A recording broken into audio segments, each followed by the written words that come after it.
será una porquería, ya lo sé. En el 510 y en el 2000 también, que siempre ha habido chorros, maquiavelos y estafados, contentos y amargados, valores y dobles, pero que el siglo XX es un despliegue de maldad insolente, ya no hay quien lo niegue. Vivimos revolcados en un merengue y en el mismo lodo todos manoseados. Siglo XX cambalache, problemático y febril. El que no llora no mama y el que no afana es un gil. Dale nomás, dale que va, que allá en el horno nos vamos a encontrar. No pienses más, siéntate a un lado, que a nadie importa si naciste honrado. ¿Qué vas a importar? Si es lo mismo el que labura noche y día como un buey, que el que vive de las minas, que el que mata, que el que cura o está fuera de la ley. Lucía Trentini, Agustín Pardo, buenas noches. Fernando Pereira, presidente de la Central Sindical PIT-CNT, muchas gracias por aceptar la invitación. Un enorme placer, de verdad. Bien, bien. Pereira, esto es pecados capitalistas. ¿Sí habrá pecados? Hay muchos pecados, Y pero más esto está capitalistas. basado en lo que es la tradición católica. Usted es católico, Pereira. Soy. Entonces usted debe creer en los pecados capitales. Con mayor o menor vigor, dependiendo de la etapa de mi vida en la que me encuentro. Y yo tengo acá los 7 pecados capitales y voy a elegir uno. Los 7 pecados capitales: la ira, la lujuria, la soberbia, la pereza, la envidia, la gula, la avaricia. Y voy a elegir uno, a ver qué le provoca, Pereira. Le voy a dar a elegir la avaricia. Sí, es un pecado capitalista, ¿no? Es un pecado capital y capitalista. Sí, francamente más capitalista que capital, porque si uno piensa que en el mundo hay varios mil millonarios en dólares que van a tener para varias generaciones, cuando digo varias, algo que ni siquiera podemos imaginar en el tiempo, y otras personas no tienen $1 para comer por día, el pecado pasa a ser una injusticia social fuertísima. Y en ese sentido el propio Papa llama a las organizaciones sociales y a los movimientos sociales y a los líderes sociales a no pelear solo por los intereses propios, sino a acordarse de los más pobres, de los más humildes y de alguna manera darles una cobertura, ser la voz de los que no tienen voz, porque efectivamente hoy se quedaron sin ingresos, hoy no tienen servicios públicos, hoy no tienen una salud de calidad o no encontraron o tienen pobreza multidimensional, es decir, en su casa no había ni un solo libro, no le han leído un cuento. Entonces no se trata solo de avaricia, se trata de una avaricia que daña horriblemente al resto de la sociedad. Una sociedad más igualitaria probablemente tuviera humanos más felices. Entonces nos tenemos que preguntar en qué mundo queremos vivir. Y ese mundo intentar transformarlo, y transformarlo es posible. Pero Soy ese vicio de tu piel que ya no puedes desprender, soy lo prohibido. Soy esa fiebre de tu ser que te lastima sin querer, soy lo prohibido. Soy esa noche de placer, la de la entrega sin papel, soy tu castigo.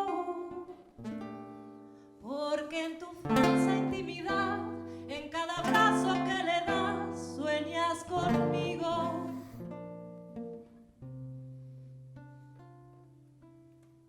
Soy el pecado que te dio nueva ilusión en el amor, soy lo prohibido. Soy la aventura que llegó para ayudarte a continuar en tu camino. Soy ese beso que se da sin que lo puedas comentar. Soy ese nombre que jamás fuera de aquí pronunciarás. Soy el amor que negarás para salvar tu dignidad. Soy lo prohibido. Este pecado, Pereira, va a ser para usted, tiene su nombre. Yo se lo voy a dar después, se lo va a dar Lucía. Muy bien. Lucía le va a hacer creer. ¿Cómo está viviendo estas horas de pandemia, este tiempo, que ya llevamos casi un año? Bueno, para mí vivir sin teatro es una vida realmente muy, muy pesada. Yo decidí no ir al teatro porque me parecía que era la posibilidad de darle a otras personas que habitualmente no van el espacio de alimentar el alma y que yo, por cierto, lo he disfrutado en los últimos 45 años. Entonces decidí ir a muy poquitas obras, por no decir ninguna, porque creo que no fui a ninguna. Y obviamente eso falta, como falta la música, como falta el abrazo. Mi madre tuvo COVID, estuvo embromada realmente. Entonces, en cierta medida, la pandemia me pegó duro porque además veo mis compañeros perdiendo su trabajo. Veo al feriante que no vende y no tiene con qué darle de comer a su familia. Yo los veo, yo voy, no es que me lo contaron, voy, hablo con ellos permanentemente, hace también 40 años.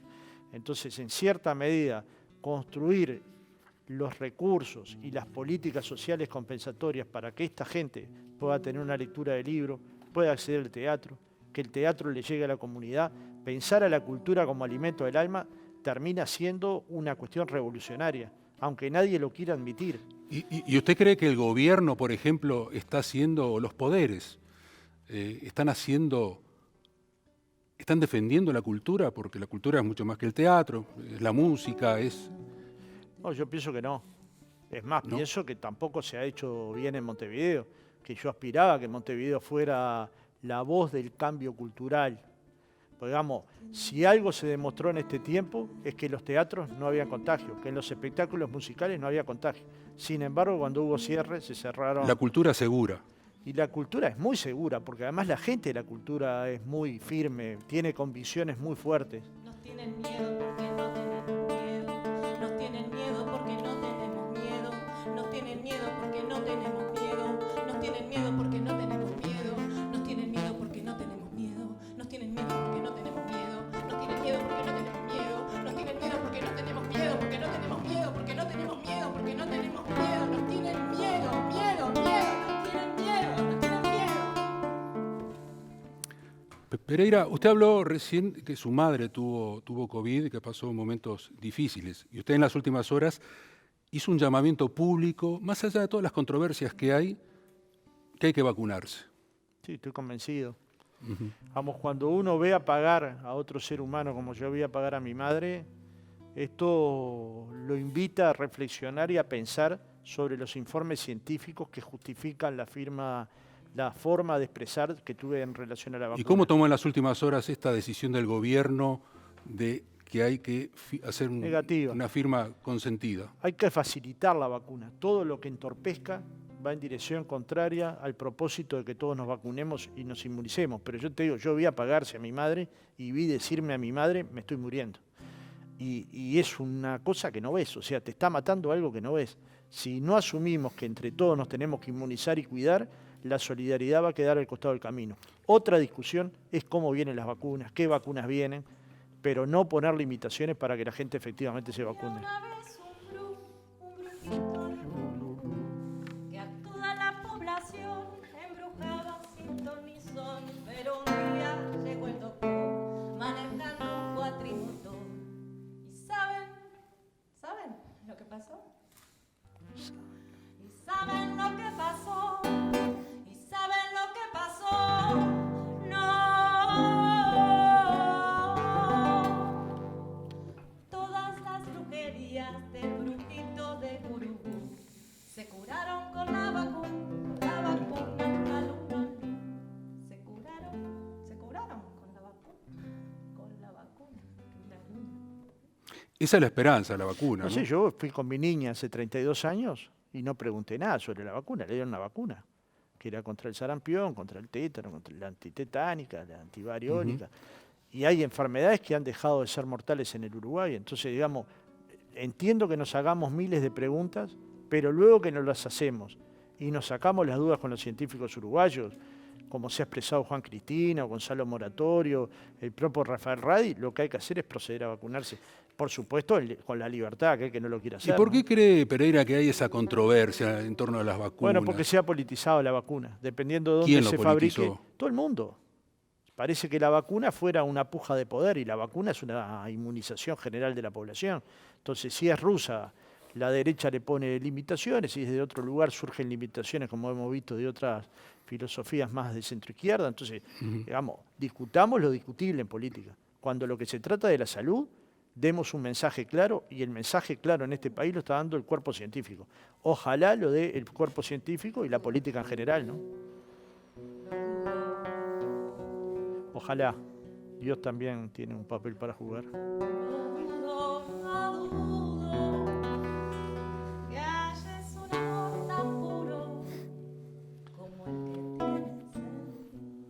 Siempre es lo mismo, ¿no? Siempre que te pregunto que cómo, cuándo y dónde, tú siempre me respondes. Quizás. Y así pasan los días y yo desesperando y tú contestando, Quizás.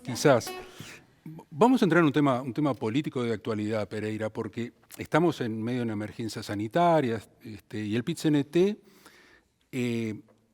junto a varias organizaciones políticas también y sociales, se embarcó en esta recolección de firmas contra la ley de urgente consideración, 430 y pico de artículos, pero van a ir por 135. ¿Es tan mala la ley esta? Bueno, de escasísima calidad democrática. Hay un estudio formidable que hizo el Poder Legislativo con la Facultad de Ciencias Sociales, en particular con el Instituto de Ciencia Política, que analizaron cuáles procesos parlamentarios eran los de mayor calidad democrática. Los de peor calidad democrática, las LUC y particularmente las LUC denominadas ómnibus. ¿Qué uruguayo hoy conoce la ley? ¿Quién le podría la ley no la nombrar conocen, pero los 135 artículos que bueno, se tratan de... Es que ¿por qué no debate la derecha? Porque si en verdad los partidos tradicionales están tan convencidos de que este articulado es tan bueno, ¿por qué no debaten? ¿Por qué no defienden? ¿Por qué no inician esa contracampaña que anuncian una y otra vez pero no la hacen? Porque esa es la mejor manera que la gente conozca. Yo, por ejemplo, le digo, desaparece el Consejo de Educación Primaria. ¿Usted está de acuerdo que una sola persona decida sobre toda la enseñanza primaria? Yo no. Hace 100 años que eso era un colegiado de 3 miembros. ¿Sabe lo que es un colegiado? Esto que estamos haciendo, intercambiando, se buscan posiciones, se llama el cuerpo técnico, se llama el inspector técnico, el inspector regional, el inspector departamental, y se llega a determinadas conclusiones. Desaparece sin motivo. Desaparece hoy está desapareciendo la representación de los maestros y de los profesores en el Consejo de Educación Primaria, en el de la UTU y en el de secundaria. Hay más penas, y con lo cual las cárceles van a estar más superpobladas, pero no veo cuál es la política de recuperación que sobre los jóvenes y los pobres se están dando dentro de los penales. ¿Y qué hizo el Frente Amplio en 15 pero años eso anteriores? pregúnteselo al Frente Amplio. Yo con gusto le doy el teléfono de Miranda y si precisa el del presidente del Partido Nacional Bueno, también se lo doy. Pues yo los tengo, pero... El del Partido Independiente ahora... Pero no llegamos a tener 10.000 presos, 11.000 presos tenemos ahora. Pero es que no se resolvió enteramente el Hay un tema de seguridad, social pero en el tampoco medio. se va a resolver con más pena, no se va a resolver teniendo una piba de 18 años, 4 años presa porque entra una bolsita de droga a la cárcel. No, eso no estamos se va de a resolver. acuerdo. Entonces, si están tan fuertes desde el punto de vista del concepto de la seguridad, que lo debatan. Porque finalmente, ¿la democracia de qué se trata? De que la gente conozca las diferentes posiciones y el pueblo laude. Algo tan democrático como invitar a laudar por que el pueblo laude, de Posadas lo atribuyen ataque democrático. Estamos Bueno, eso sí, eso es perdiendo cierto, pero... convicciones. Pero Y las convicciones no son de izquierda o de derecha, son convicciones. son convicciones, ¿Dónde estamos de quiero acuerdo vivir? con eso. Pero a lo que voy es lo siguiente. Usted mismo acaba de decir que la gente no conoce la ley, pero tampoco conoce los 135 artículos. Totalmente. Entonces se va a terminar transformando en un debate sobre gobierno sí, gobierno no. No, la tarea ahora tiene que ser pedagógica. No solo debo juntar la firma, además le tengo que entregar un material que ya está pronto con los 135 artículos y por qué. Además se lo tengo que mandar por las redes sociales. Además tengo que poder conversar en el mano a mano con todas las dificultades que tiene la pandemia, pero hay que hacerlo. O sea, hay que tener una tarea que es juntar la firma, pero hay una que es mucho más importante que es pedagógica. que es informar por qué queremos sacarle las aristas más duras a la LUC. Y si somos capaces de hacer eso, habremos hecho dos cosas. Habremos contribuido al debate democrático, habremos hecho conocer una mala ley y al mismo tiempo habremos derogado artículos de una ley que nunca Y si no se jamás... llega a las firmas, o se llega a las firmas y solo el referéndum y se pierde, ¿hay plan B? He tenido más fracasos que éxitos, así que fracasos los sé administrar. Muchas veces los éxitos no, pero los fracasos los administro con mucha facilidad. No todas las batallas que hemos emprendido las hemos ganado, pero hay que mirar en el largo plazo. Por ejemplo, en el año 89 perdimos el voto verde. A mí me desgarró el alma. Por días no podía dormir. Pero 40 años después el tema de los desaparecidos está vivo. 40 años después, en cada casa nuestra había una Margarita. Pero esto es más actual, más urgente, porque Pero la gente hemos ya no perdido. puede vivir así, ¿no? Bueno, naturalmente. Nosotros tenemos que jugar un papel determinante, pero también los proyectos, las peleas no son cortoplacistas. La vida no termina. Yo planté un árbol hace unos días. Ese árbol yo no lo voy a ver grande. Si pensara egoístamente, no plantaría nunca un árbol, plantaría una cretona. Planto un árbol porque tengo la esperanza de que mis hijos o mis nietos sigan dándole valor a ese árbol. Entonces hay acciones políticas que no se pueden medir por el resultado, porque nadie sabe si lo va a tener. Que vamos bien, vamos bien.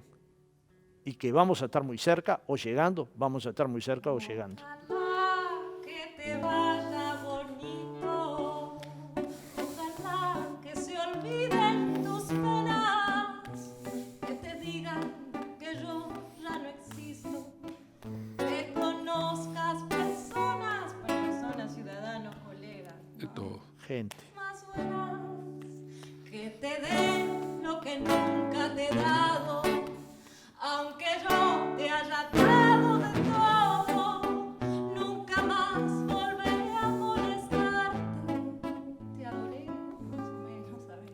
Te perdí, pues ni modo. Ojalá que te vaya bonito. Pereira, usted se refirió hoy al principio cuando estábamos hablando de los teatros cerrados.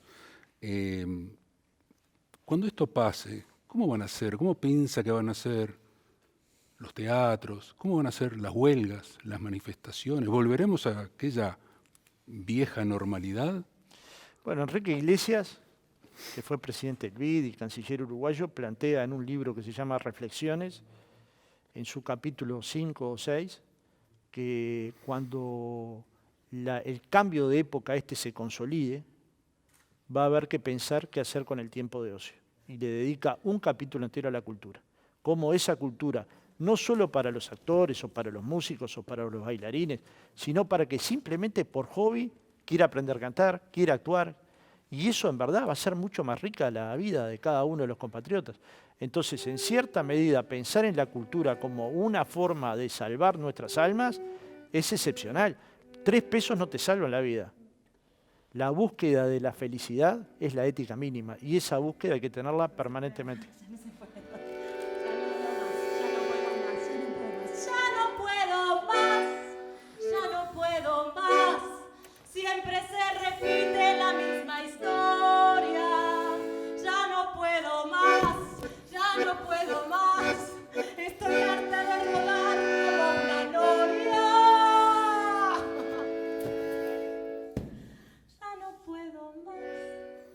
no puedo más, siempre se repite la misma historia. Ya no puedo más.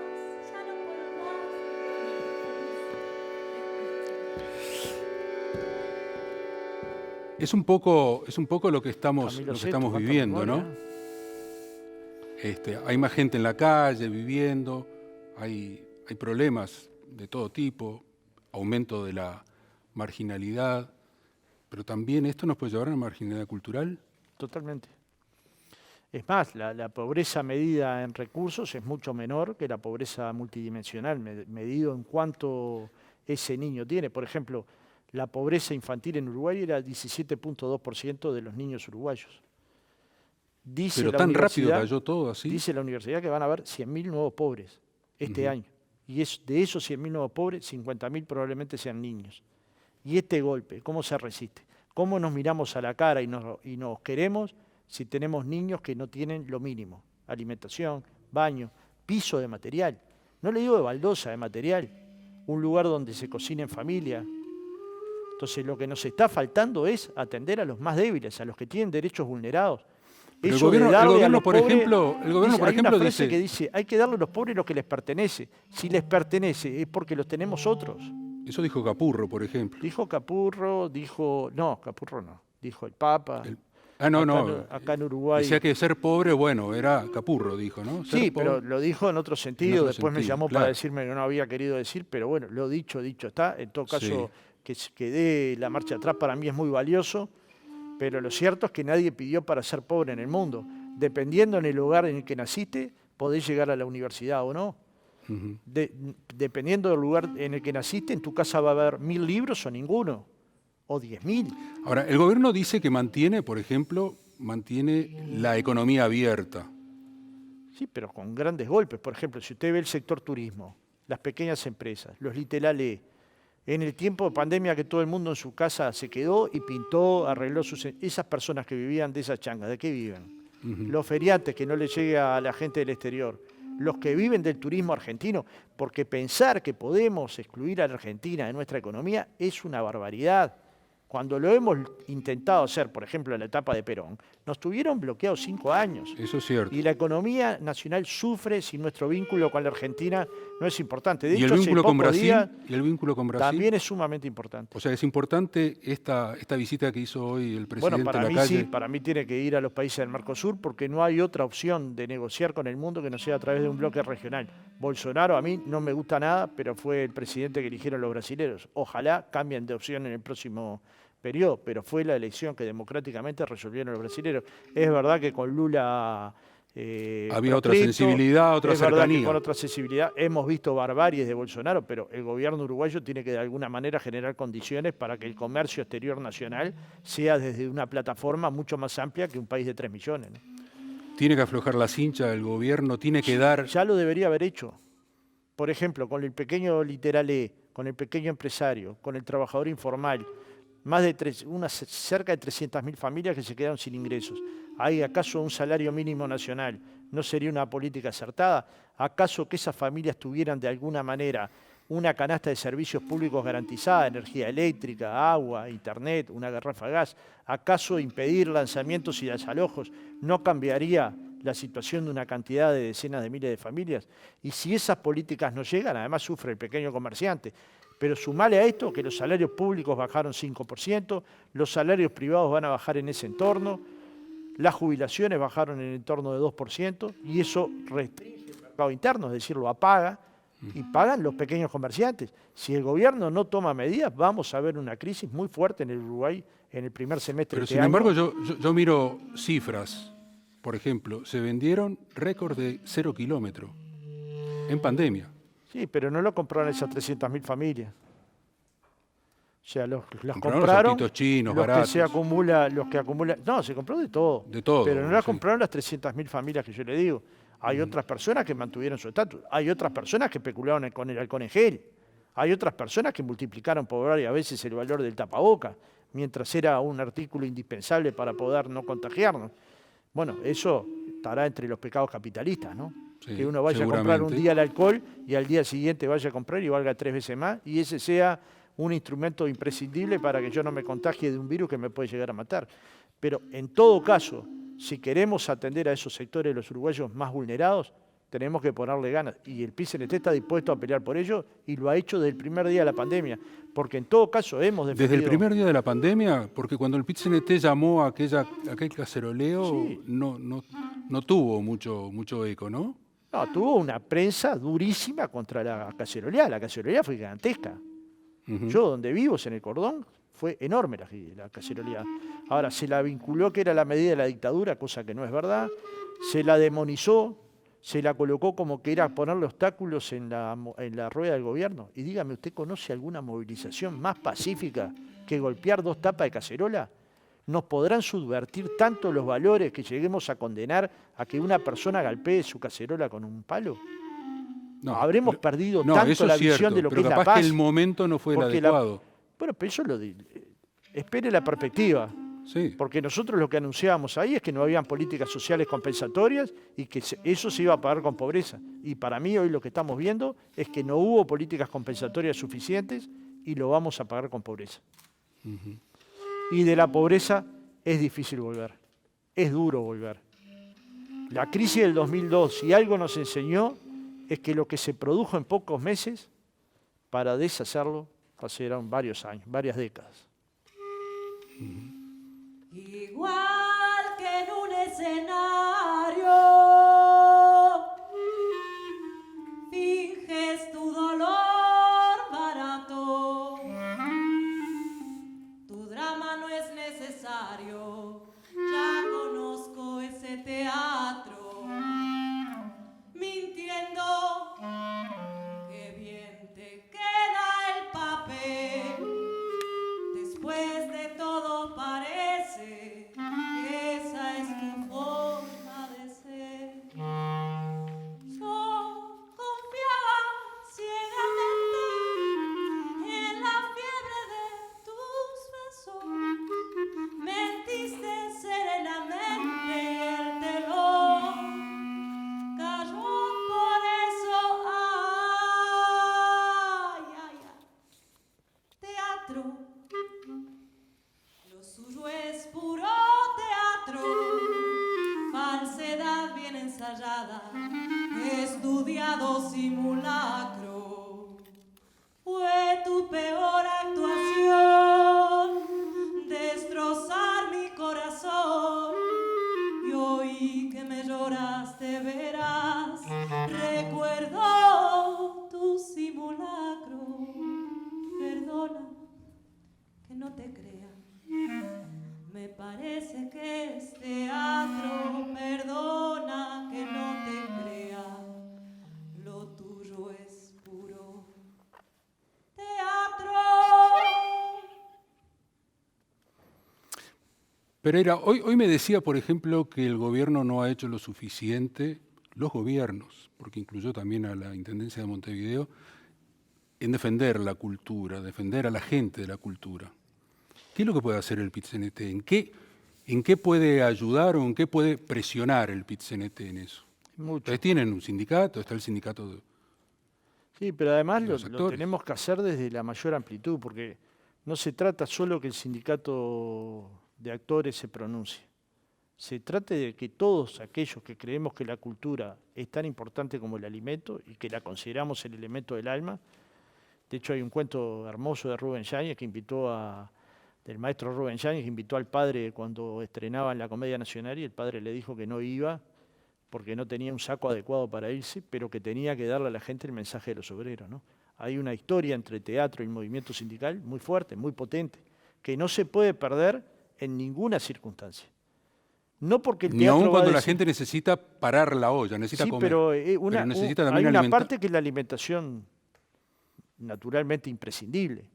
Y hay una parte, si no la tenés, estás incompleto, que es la parte de acceder a lo que vos consideres que es cultura y que te va a enriquecer el alma. Porque si no, ¿el alma qué sería? Pero hay una fragilidad, no es un problema hay una cristiano, fragilidad en es los un trabajadores de la problema cultura muy grande, ¿no? enorme, gigantesca. Menos que en otros tiempos, tal vez, pero en esta pandemia, horrible. Un músico que vive de un recital, o un director, o un dramaturgo, que Uruguay los da y muy buenos, ¿no?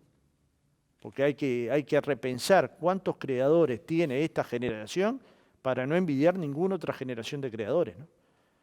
No sé, Sergio Blanco, Calderón, Marianela Moreno, Sanguinetti, pero me estoy quedando cortísimo.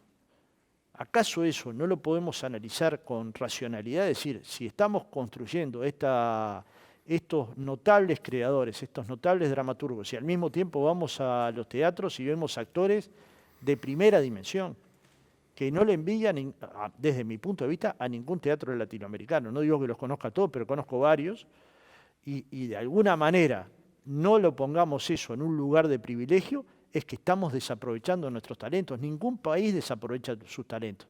Sus talentos son los científicos, pero son los actores. Son los médicos, pero son los músicos. Son los científicos sociales, pero son los bailarines. Es el ballet y al mismo tiempo es la arquitectura. Esos talentos se cuidan. Y si no los cuidas, tu perspectiva de futuro queda muy hipotecada, queda muy librada al azar de cómo te vaya, en cuánta carne comiste en el mes, no en cuán feliz fuiste durante ese mes, o cuántos momentos de felicidad. Yo me he ido de este mismo teatro conmovido, y estuve hablando de una obra de este teatro. Un teatro que ahora está vacío, ¿no? Totalmente, meses. Cerrado. Bueno, a mí me duele mucho que estén cerrados los teatros y abiertos otras aglomeraciones mucho más duras que los teatros, ¿no? No consigo un país donde los teatros estén cerrados y los shopping abiertos. No lo consigo. Puede ser que yo esté equivocado, pero si yo no pido que cierren los shopping. Lo que pedía es que nunca se cerraran los teatros y se cumplían con los protocolos. Y se cumplieron y no hubo contagios. Lo que hay es manija. Como, por ejemplo, nunca se pudo demostrar que en una movilización sindical hubiera contagios. Y es más, en el informe que Salinas le manda a la Intendencia de Montevideo sobre dónde están los focos, no puede nombrar una sola movilización Salinas, sindical. el ministro de Salud. Ni tampoco puede nombrar ningún teatro. ¿Lo llamó el ministro de Salud después que usted pero fue a la iglesia. Cuando la iglesia le protestó fue a ver al Gordo Verde. Tendrá más afinidad con mi ala católica que con mi ala sindical. El Gordo Verde, un sacerdote. Sí, bárbaro. Para mi gusto hace una obra impecable, como yo tengo mucho aprecio con Sturla y hablo cada vez que puedo. Y a él no lo conozco, pero veo la obra social que está haciendo y veo el compromiso que está colocando, y en verdad se estaba quejando de que para los cristianos es importante su templo. Entonces, digamos, para otros... Pero vio lo que hay, ¿no? Teatros sin gente, teatros cerrados, misas sin fieles. Pero no hay que protestar. Protestar no significa ser irresponsable. Los aforos de los teatros eran unos aforos ridículos. Cualquiera que sepa cómo sobrevive un teatro sabe que con esos aforos es imposible vivir, es imposible tener un ingreso económico. Pero el actor no solamente pelea por un ingreso económico, o el dramaturgo, o el director, o el que ilumina la sala. También pelea porque es un artista, por defender su arte. Y esto parecería que en el imaginario nuestro no entra. Y yo puedo asumir que todo esto que me está diciendo Pereira es una posición del PIT-CNT, de la Central Sindical. Bueno, yo por lo menos aspiro a que sea, yo no sé si lo es. Porque a mí me invitaron en mi condición de presidente y hablo en esa condición. En esa condición, no sí. siempre... Pero eso, por ejemplo, lo promueve en la interna. Yo sé que cuando el Teatro del Galpón lo iba a desalojar la dictadura, lo cuidaron los trabajadores del ZUNC y la UNRWA. Y terminaron, por supuesto, presos, ¿no? Entonces, no es que hablaron, dejaron el pellejo en la cancha cuidándose teatro. Sé que cuando el Galpón volvió al Uruguay, nosotros todos nos afiliamos al Galpón, como también hemos apoyado al Circular y a la Comedia Nacional de distintos lugares y a otros teatros independientes. También he visto cómo el teatro independiente ha generado cosas formidables. O los creadores. Yo no sé, fui a ver hace poco la obra de Bakunin en el Galpón. Era impensable hace 20 años que una obra de ese tipo se iba a inaugurar en el Galpón. Yo creo que fue una obra fantástica, pero hubo gente de mi edad, un poco mayor que yo, no la resistió. Pero eso es la revolución. Admitir que hay alguien que está transformando también el teatro, también la música, también el arte, y también nosotros nos tenemos que transformar como trabajadores, porque de lo contrario solo peleamos por 3 lentejas más o menos, y no por cuán queremos que sea distribuida la riqueza, no por cuán cultos queremos ser, no por cuánto derecho a la literatura queremos tener, no por cuántas charlas buenas de Escuela Espectadores o de cualquier otra cuestión cultural que nos pueda alimentar el entendimiento de una cosa que es fantástica, que alimenta una de las cosas más importantes que tienen las personas. Si una persona tiene el alma rota, podrá tener mucho dinero. Todos debemos de conocer a alguien con dinero que nos da mucha pena, ¿no? Pereira, con cada frase que me da un título. O sea, si me pongo a hacer un... Si estuvieras en la República... Si estuviera en un diario, la República de los estaría 90, haciendo eso, un título. Una frase de Pereira es un título. Pero le quiero preguntar, porque algunos filósofos occidentales, por ejemplo, plantean que después de la pandemia vamos a emerger mejores. ¿Usted cree eso? Depende siempre de nosotros. Las revoluciones no nacen de un filósofo, nacen de que la gente asuma que las ideas que se están planteando son correctas. Si efectivamente todos empezamos a creer que es mejor tener mayor justicia social, que es mejor tener la universalización de la vacuna. Por ejemplo, yo dije hace pocas semanas en Polémica en el Bar, la vacuna va a llegar a los países del primer mundo antes que acá porque el capitalismo manda, y Europa va a poner trabas si hay dificultades y las puso. No es que leo la mente, sé cómo actúa el capitalismo y en algunas cosas es salvaje. Cuando el gobierno nacional está discutiendo con los laboratorios... Son pecados capitalistas.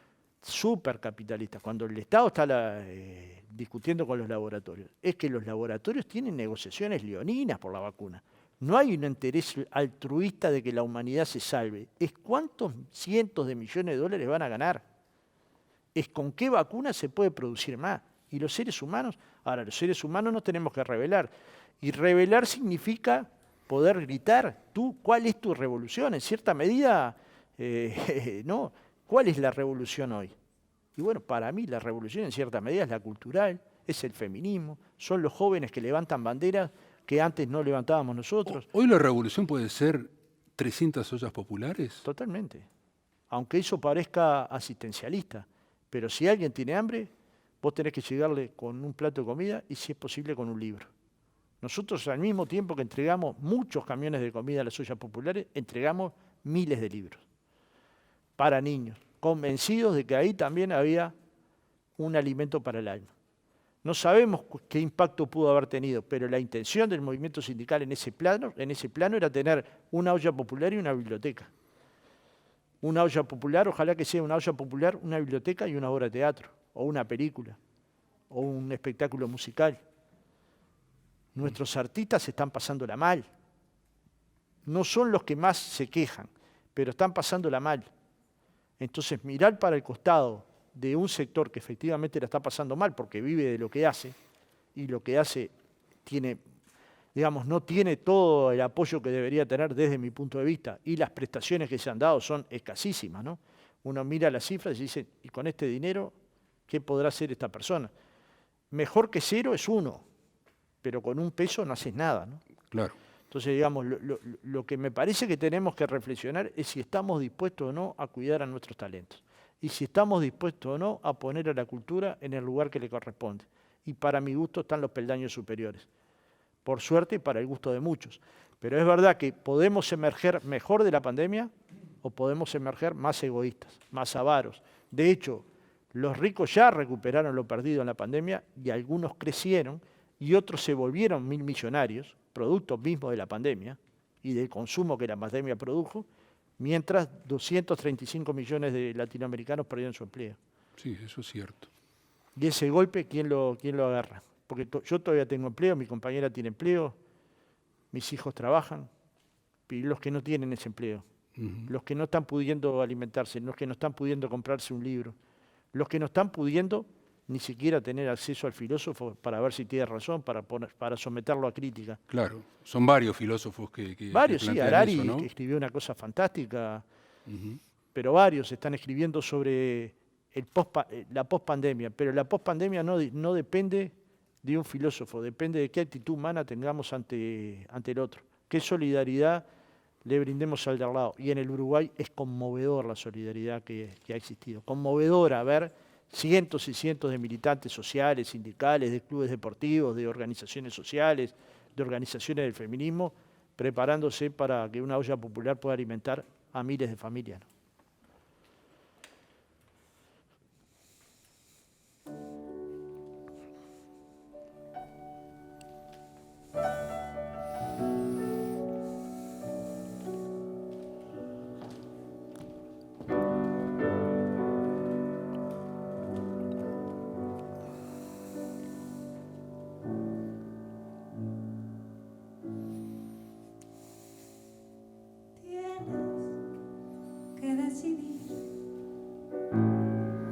¿Qué prefieres que te mate? ¿Un comando terrorista o tu propio gobierno para salvarte de un comando terrorista?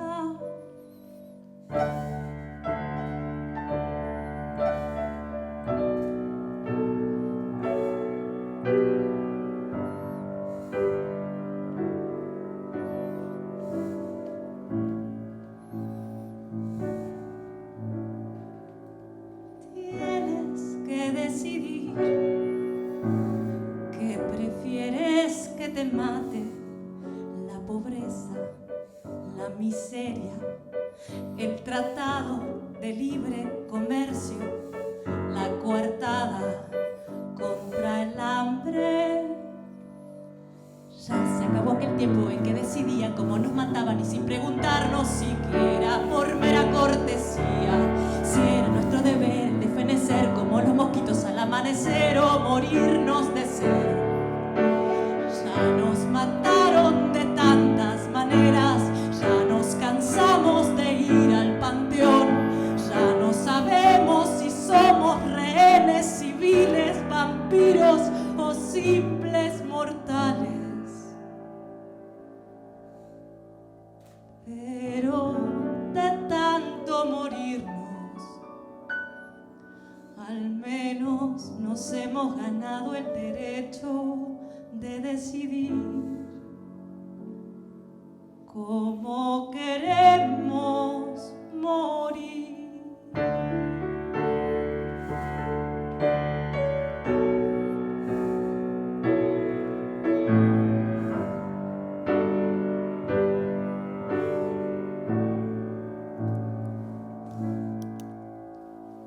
Tienes que decidir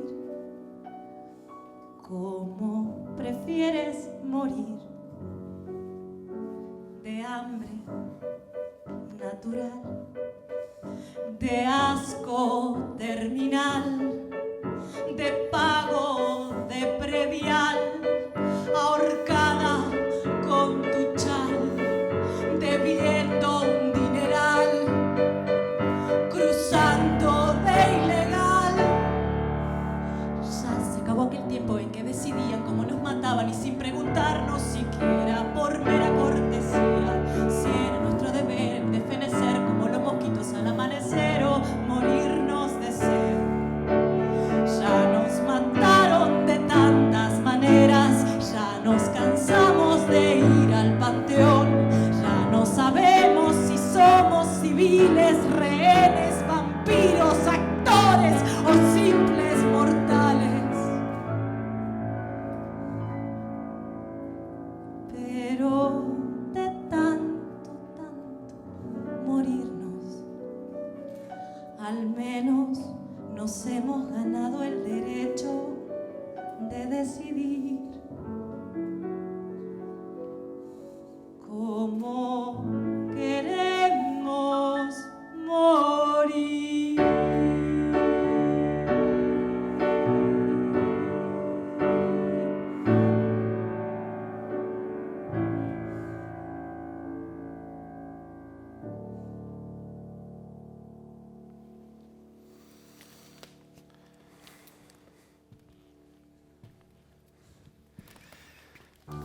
Muchas gracias. Muchas gracias. Si es de morir, que me muera de tanto vivir.